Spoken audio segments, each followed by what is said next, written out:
Good evening. We bring you the latest in the world of sports. I'm Paolo Del Rosario. And we give you the conversations you want to hear from your favorite sports icons and athletes. I'm Boom Gonzalez, and you can watch this show live and our past episodes on demand on the Pilipinas Live app. Buckle up, sports fans. Let's get in the game.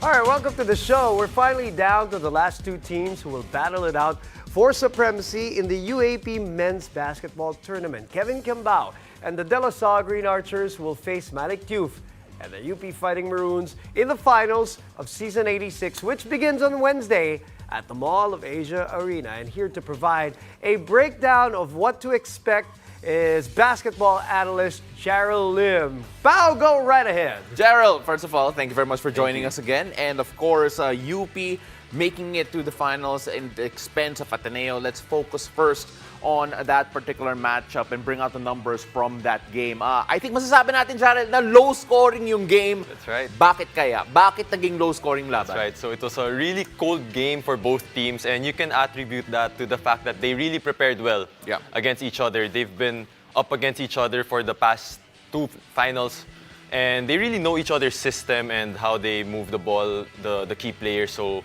they really prepared well. You take a look at the rebounding here, and UP has clear advantage there. Sure, a bit of advantage in terms of assists and points in the paint. But then what happened in that rebounding battle that really pushed that over Ateneo? The main thing here is that Joseph Obasa got into foul trouble early in the ball game, and it sustained all throughout. That's why UP was able to capitalize on their size with Malik Diouf down below. That's why they have a huge rebounding advantage. That's a 17 rebound difference. You know, you talk about Malik Diouf, so let's bring out his numbers here. When you take a look at Malik Diouf and his impact on this UP team, you can understand just why he is just one of the guys here. With 16 of those rebounds there, what did Malik Diouf do? It felt like he grew into the game, or was one of the more consistent ones for UP at least. What happened there? During their second half surge, they realized that Joseph Obasa was not there. So Malik Diouf had the size advantage, and Coach Gold and the rest of the Fighting Maroons decided to really look for him down below.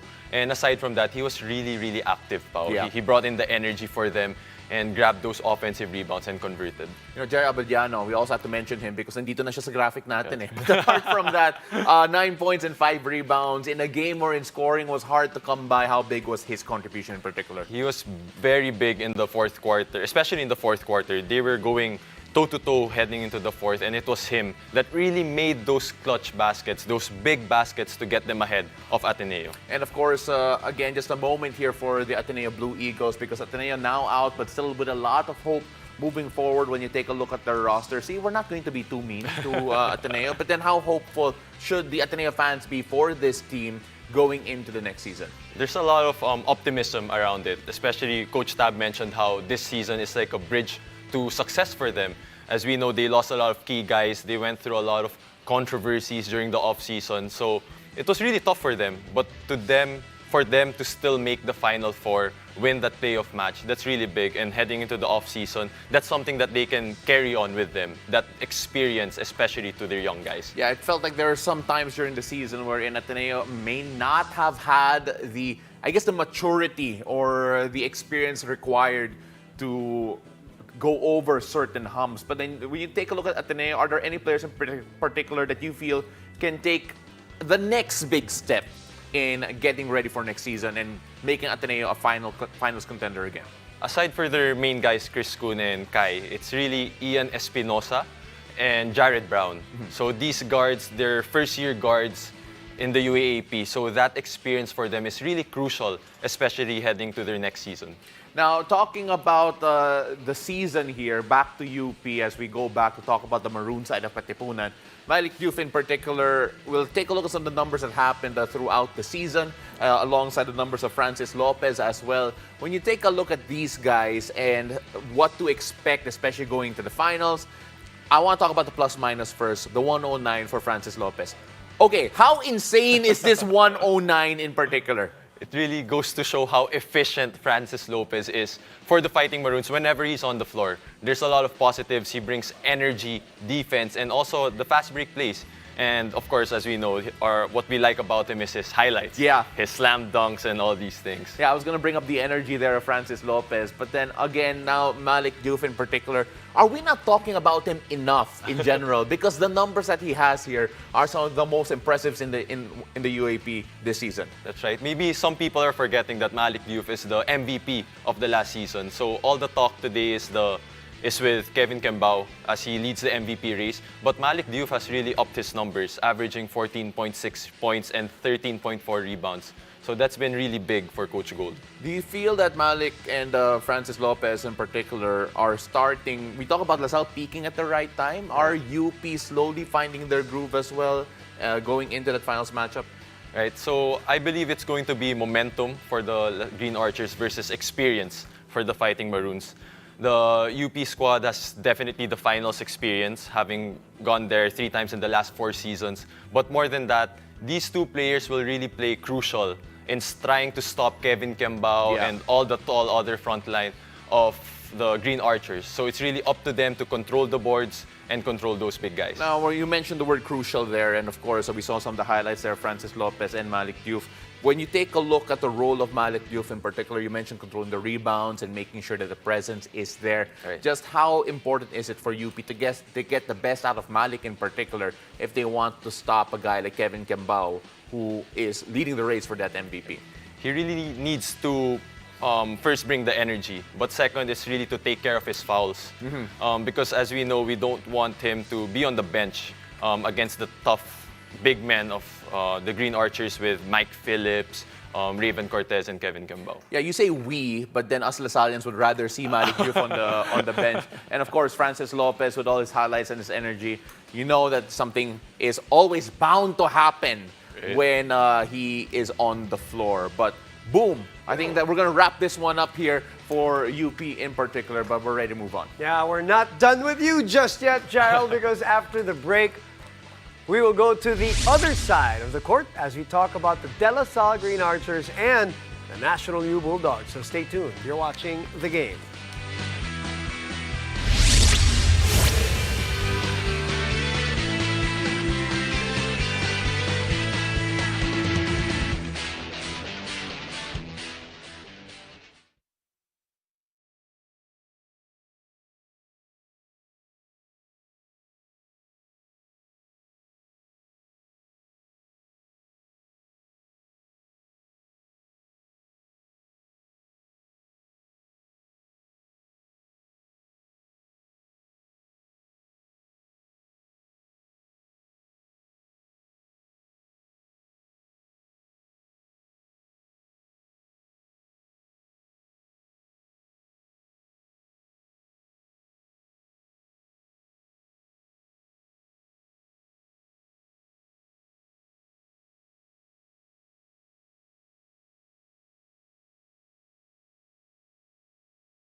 Welcome back to The Game.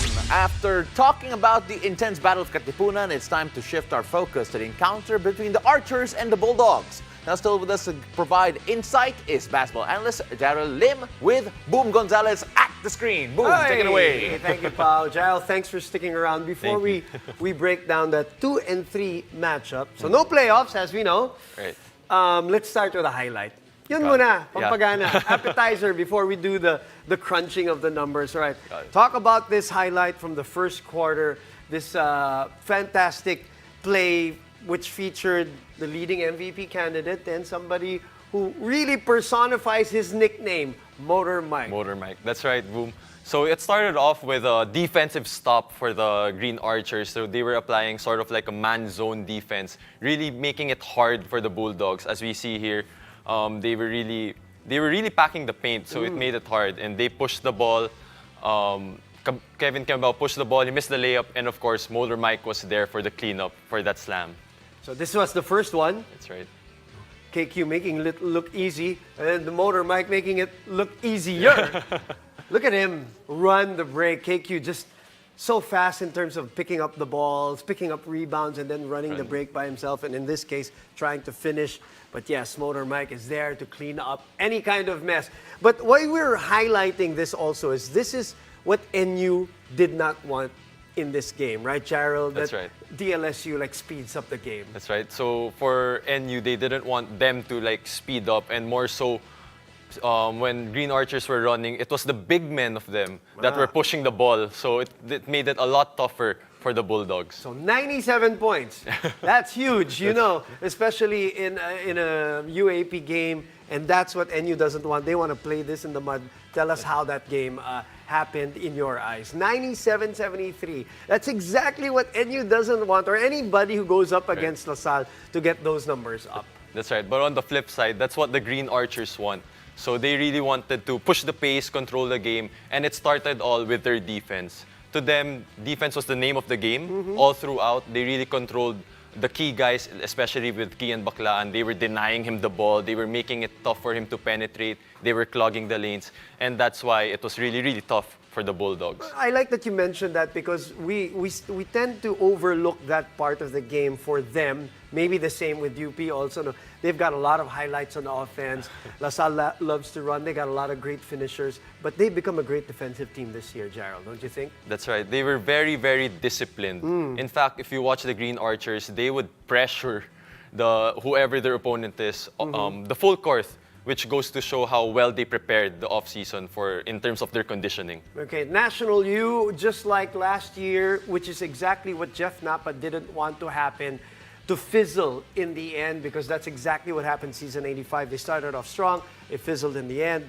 What's your prognosis for National U, Jarrell? The beauty for the NU Bulldogs is that they're a really, really young team. Their key guys, Baclaan, Figueroa, Steve Nash Enriquez, they're all coming back for another season. So in terms of leveling up their game, it's definitely going to happen, because they had a really good run this season, back-to-back seasons in the Final Four, and that's big. That will rack up their experience coming into next season. Okay, yes, we can say that, hey, galing, back-to-back Final Four. Okay. If you talk to Coach Jeff Napa, and I'm sure to all of these players, that's not anymore. It doesn't sound as good as it should. Right. So what's the next step for them to get over? And as Jeff Napa would say, play with the big boys, meaning be in the finals with, the LaSalles, the UPs, and the Ateneos. Again, because they've been in the finals before. Right. How do they get back there, Jarrell? So they have the tools. So the next step would be their discipline. They have to be more disciplined in running their offense, especially their defense. And I think that's what the big boys, the Green Archers and the Fighting Maroons, especially the Blue Eagles, do so well in every season. I don't know if you saw any of the post-game interviews. Coach Jeff Napa, who rarely shows any kind of, he's very vulnerability, showed a little bit of emotion towards the end. I think he really got hurt by this loss this year, right. Jarrell. And they have another chance, of course, next year, which in the UAP, napakatagal. All right, so let's talk about standout players. Who stood out for you in this De La Salle NU Bulldogs game? Right, so it would definitely be Mark Nonoy and Evan Nelly. But to start off with Mark Nonoy, he's been really sizzling hot. He's been on a tear, including the game that you and I did, That's right, Yeah. against FEU. So dating back to his games in UE, he's been really smoking hot. Like he's making at least 4 3-pointers a game. Correct. And that's been big for them because their offense revolves around Evan Nelly and Kevin Kembao. So a different perspective and a different angle this time around is a treat for Coach Topex. And then Evanelli, of course, steady as she goes. That's right. Steady is exactly the word, Boom. So Evanelli is really the floor general for them. He really controls the game offensively, knows when to shoot, knows when to pass, and he really knows how to, set the tone for the Green Archers. Does it help that they've been in the finals? Mark Nonoy, obviously, with UST, Right. was in the finals. We all know Evan Nelly has got experience already in a couple of leagues, now in the finals. What can they bring? Because UP, you mentioned it with Paolo earlier, 3 of the last 4 years, they've been in the finals. So that experience, that magnitude of the event is not new to them anymore. Right. Karamihan dito sa Lasal will be First-timers. first-timers. Yep. And these 2 point guards that you talked about have at least championship experience, Jarrell. The beauty of it is in basketball, the floor generals are sort of what dictates the game. And these 2 guys already have the championship experience with their previous teams. So it sort of removes the jitters from them because as we know, as the game progresses, the playoff matches, especially the championships, there are a lot of, we call it like jitters. So malaki kasi yung pressure when it comes to those games. So it's something that they can relay on and rub off to their teammates. All right.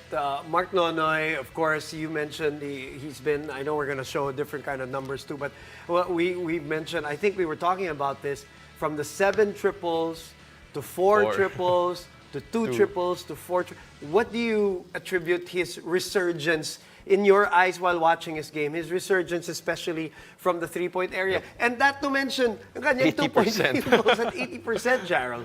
Right. So it goes down to the trust that both Coach Topex and his teammates are giving him. They're really looking for him on the break, kicking it out to him on set plays. But more than that, it's the green light that Coach Topex gives him. In fact, Coach Topex encourages him to take those shots. And that really builds up his confidence. Is a guy like Policarpio going to be some sort of an X factor here? Nobody talks about him that much. Everybody's going to be talking about these 2, and of course KQ. But Policarpio, steady as his numbers as of late here in the second round has really come up. His minutes have gone up, and his usage rate also. Right. To me, Boom, Policarpio has been, if not the most underrated player this season. He wasn't playing much during the first round, but every time that he would set foot on the floor, he brings that energy, the length, that other offensive angle for Coach Topex. He can dribble the ball, bring down the ball, shoot from outside. He does everything, even the intangibles in defense. And then the coaching of Topex Robinson, his magic this year, this winning streak.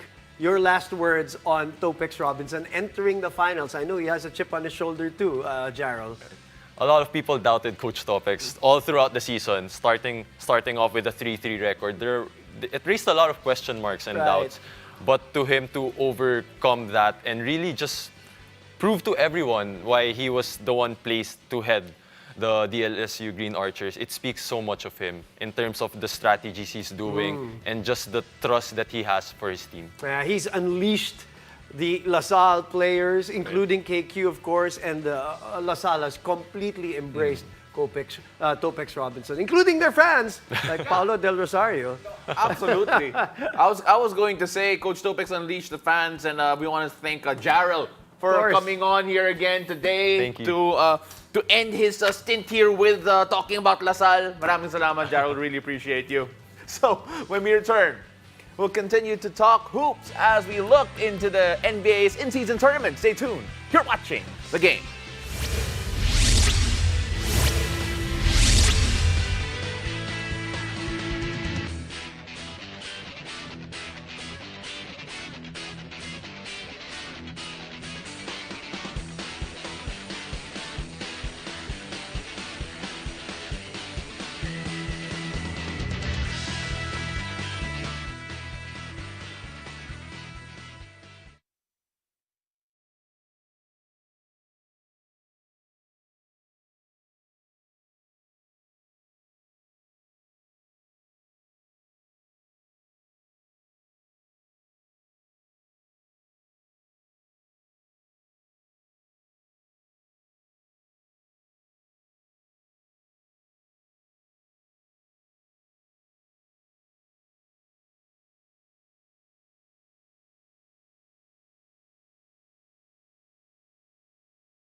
Welcome back. You're watching the game. We are down to our final day of group play. The last chance for all the teams to make it into the quarterfinals of the in-season tournament. That's boom. I did not know what was happening, but boom.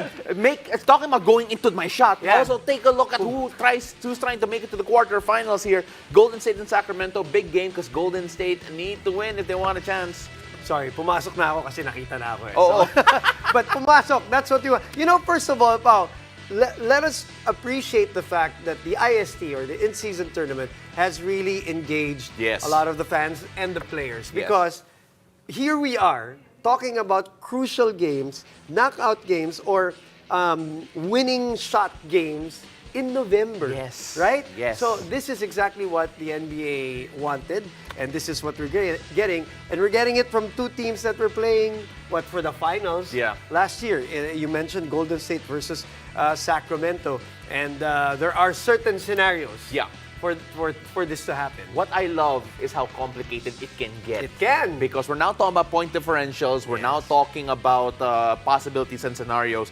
There's a few there for Golden State to make it in, but of course Milwaukee in that group as well. But let's go to something even more complicated. Itong Milwaukee and Miami matchup that we're gonna look at in the East Group B, boom, ito, pwede mag three-way tie Correct. in this pool, and now you have to take a look at all the differentials. And one of the reasons why this got more complicated was the other day, Miami, who were 2-0 going into their game against New York, were leading by 21 points in the third quarter and then lost by 2 to the New York Knicks. Kaya naging complicated because all of a sudden now they're 2-1. And then Milwaukee, who at that time had a plus 34 quotient differential, that was working for them. So this is what's making... We're talking about this in November. There's a trophy on the line in November, and the only way to make it, it feels like towards the end of that regular season when you're trying to jostle for position. But right now, you just want to get in. You just want to make it